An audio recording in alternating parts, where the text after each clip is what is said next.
Hi guys! Magluluto tayo ngayon ng garlic buttered shrimp with lemon and a bit of honey. So, ito yung mga ingredients natin. Butter, lemon, shrimp, garlic, rosy, honey.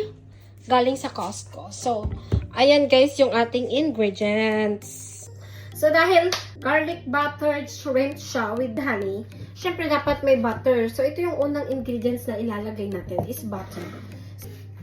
So, ganitong kadaming butter yung ilalagay ko, guys. So, it depends on you, guys, kung gaano kadami yung shrimpy. Again, dapat low fire lang. Let's melt the butter.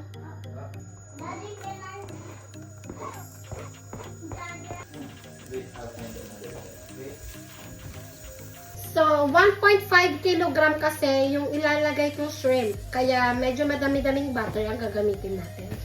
Mag-a-add ako ng pepper. Tansya-tansya lang to. Ang cooking ay tansya-tansya, guys, ha? So, depende sa inyo gaano kadaming pepper. Pero ako, tinatansya ko lang talaga. Ilalagay ko na tong shrimp. Make sure na lahat ay malalagyan ng butter.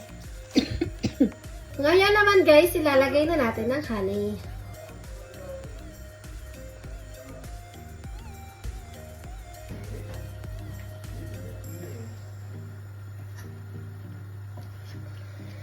And then guys, maglalagay na tayo ng lemon. Wala tayong Sprite, kaya lemon ang gagamitin natin and then water. You need my help now? Hindi, kita naman pala.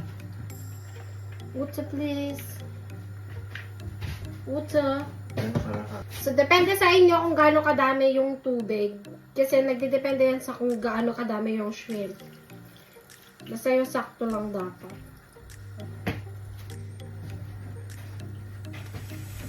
Magdadagdag tayo ng konting asin.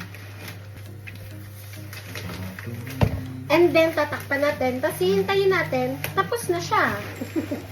Hintayin lang natin siyang kumulo. Tapos, ready to eat na siya, guys. Ganun lang siya ka-easy lutuin, guys. Kaya ano pang hinihintay nyo? Tara na, itry nyo na rin magluto nito. Sana may natutunan kayo sa vlog na ito. And please don't forget to follow my page and subscribe on my YouTube channel, Lovely M.